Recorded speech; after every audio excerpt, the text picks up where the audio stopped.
வெள்ளப்பள்ளி மீனவ கிராமத்துலேருந்து வரேன் சார். 8 வருஷமாக எங்கள் சொந்த பூர்வீக இடத்த கேட்டு எங்களை வந்து ஊர் கட்டுமானம் செஞ்சு எந்த தொழிலுக்கும் எங்களுக்கு வந்து குளத்தொழிலே வந்து மீன் பிடிக்கிறது மட்டும்தான். அதை தவிர்த்து எங்களுக்கு வேறு தொழில் எதுவுமே செய்ய முடியாது சார். நானும் படிச்சிருக்கேன் சார். எங்கள் இந்த 8 வருஷமாக 5 பிள்ளைங்க வச்சுக்கிட்டு சாப்பிட வழி இல்லாமல் இந்த பிரச்சனை ஒரு பக்கம்னா சாப்பாட்டுக்கே வழி இல்லாமல் சாப்பாடெல்லாம் நாங்கள் முன்ன ரொம்ப ரொம்ப கஷ்டப்படுறோம் சார். சாப்பாட்டுக்கு வழி இல்லாமல் எங்களை வந்து இடத்த கொடுத்தா தான் அந்த ஊரில் உங்களை வந்து எல்லாருமே சகஜமாக எல்லோரும் நடக்க விடுவோம், எந்த ஒரு நல்லது கெட்டதுக்கும் போவோம், அனுமதிப்புன்னு சொல்லிட்டு ஊர் பஞ்சாயத்து சொல்கிறாங்க. இன்ன வரைக்கும் எங்களோட வந்து இவ்வளவு நாங்கள் அழிஞ்சு போயிட்டோம். எங்கே போனாலும் எங்களுக்கு வந்து ஆள் சப்போர்ட் இல்லை.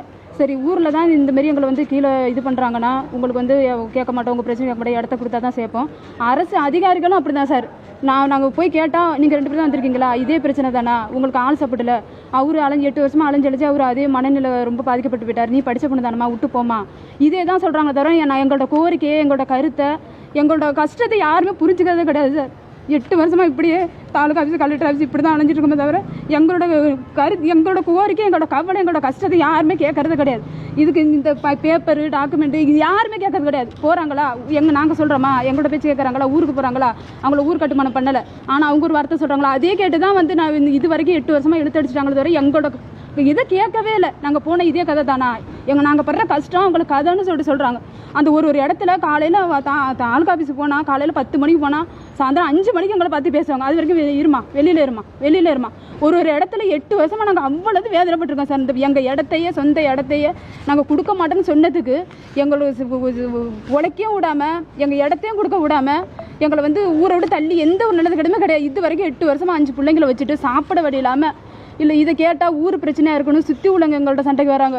ஊர் கட்டுமானம் என்ன, உங்களை எப்படி கட்டுமானம் பண்ணுறாங்க? ஊர் கட்டுமானம் எந்த ஒரு நல்லது கெட்டதுக்கும் போகக்கூடாது. நம்ம வந்து எங்களோட தொழிலை செய்யக்கூடாது, மீன் பிடிக்க போகக்கூடாது. நம்ம அவங்கள மீன் பிடிக்க போனாலும் நாங்கள் பிடிச்சிட்டு வர மீனை அங்கே வாங்க மாட்டாங்க எங்கள் ஊருங்களை.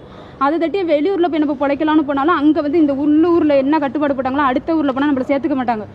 உள்ளூரில் என்ன கட்டுப்பாடு விதியோ அதேமாரி தான் அடுத்த ஊரில் போனாலும். இதேமாரியே 8 வருஷமாக ஓட்டிட்டு சார். நான் படிச்சிருக்கேன்னு சொல்லிட்டு உள்ளூரில் ஸ்கூலில் சும்மா டெம்பரவரியாக கூப்பிட்டுருந்தாங்க, இப்போ வந்து வேலைக்கு வாங்கம்மா, நான் MSc போய்ட்டு படிச்சிருக்கேன். அங்கே என்னன்னா முத நாள் எனக்கு செய்தி வருது, நாளைக்கு ஸ்கூலுக்கு வந்திருக்கேம்மா, நான் மறுநாள் இங்கேருந்து போகிறேன், அம்மா உங்களுக்கு வந்து இந்தமாரி ஊரில் உங்களை வந்து கட்டுப்பாடு உங்களை விதிச்சிருக்காங்களாம்மா, நீங்கள் இந்த ஸ்கூலுக்கு வர வேண்டாம், பஞ்சாயத்தெல்லாம் இப்படி சொல்லிட்டாங்கம்மா. எங்கே போனாலும் இதே தான் சார். எந்த இடத்துக்கு போனாலும் ஒரு கடைக்கு ஒரு வேலைக்கு போனாலுமே சரி, அந்த இடத்துல நான் எப்படி தலை குனிச்சு தான் வருவேன் தவிர என்னால் நிமிந்து என்னால் பதிலே சொல்ல முடியாது. என்ன எங்கள் மேலே வந்து 1000 நியாயம் இருந்தாலும் எங்கள்கிட்ட நியாயத்தை யாருமே கேட்கறது கிடையாது. எங்கள்கிட்ட நியாயத்தை யாருமே உங்களுக்கு உடனே இருக்காங்க சார். எது போனாலும் நீங்கள் 2 பேர் தான் தெரியுங்களா, இந்த ஒரு வாரம் தான் இப்போ உங்களுக்கு ஆள் சப்போர்ட் இல்லை. ஆள் சப்போர்ட்லாம் ஏன் சார் அரசு அதிகாரிகள்லாம் சார் ஆள் சப்போர்ட் இல்லைன்னா எதுக்கு நீங்கள் இந்த மாதிரி வேலையெல்லாம் பார்க்குறீங்க? அதுக்கு தூக்கி தூர போட்டுட்டு எங்களோட கோரிக்கைனா எங்களோட இடத்த எங்களுக்கு மீட்டு தரணும், எல்லாரும் மாரி எங்களை வந்து வாழ வைக்கணும், எங்களோட வேலையை நாங்கள் செய்யணும். எங்களுக்கு சொந்தமான பூர்வீக இடம் இருக்குது சார். அந்த இடத்த வந்து வெள்ளப்பள்ளி மீனவர் பஞ்சாயத்தார் வந்து இனமாக கேட்டாங்க சார். இனமாக கேட்டால் கொடுக்க முடியாது, எங்கள் பிள்ளைங்கள்லாம் இருக்குது, எங்கள் பிள்ளைங்களுக்கு ஒரு காலத்தில் வீடு கிட்ட இடம் வேணும், கொடுக்க முடியாதுன்னு சொல்லிட்டேன் சார்.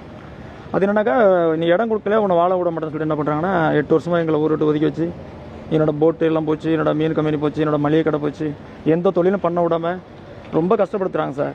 இந்த இட சம்பந்தம் சுனாமியில் என்ன நான் கேட்டு கொடுக்கலன்னா அன்றைக்கி ஒரு 3 வருஷம் ஊருட்டு ஒதுக்கி வச்சு அன்றைக்கி இருந்த கலெக்டர் எங்கள்கிட்ட இடம் கேட்கக்கூடான்ட்டார்.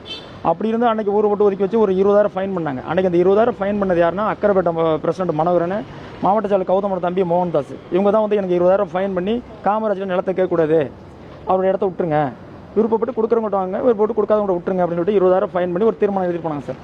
அவங்கள்ட்ட திரும்ப சொல்கிறேன், நீங்கள் தான் நீங்கள் பேசி முடிச்சு எனக்கு ஃபைன் பண்ணிட்டு போனீங்களே, என் இடத்த வந்து நீங்கள் மீட்டு கொடுங்க.